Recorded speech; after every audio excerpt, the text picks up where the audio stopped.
amati mbégteeg bànneex di ànd ak yéen ñi ñuy teewlu ci suñu chaîne bu mag bii di Archi TV ñoo ngi leen di ñaan ngeen di wéy di abonné ngir ngeen mën a jot suñu ay vidéo saa su ne.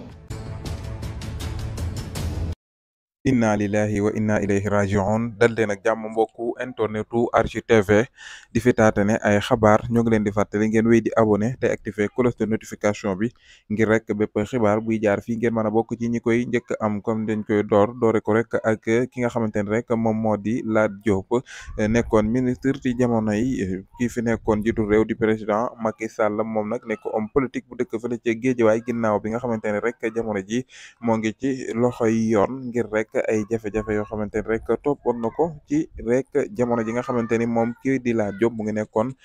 ministre ci nguuru président Macky Sall loolee nag jafe-jafe yi nga xamante ni rek am na ko ak yoon waral na ñu daal di koy tëj ci kaso bi luy bëgg mag ay fan kon bu sukkandikoo rek ci li nga xamante ni rek moom moo di média Sénégal muy xam ne ni kat moom Lat Diop moomee kii di wayjuram moo génn àdduna niki sànq rek mu wayjuru Lat Diop bi nga xamante ne rek homme politique la bu dëkk fële ci Géejawaay nekkoon itam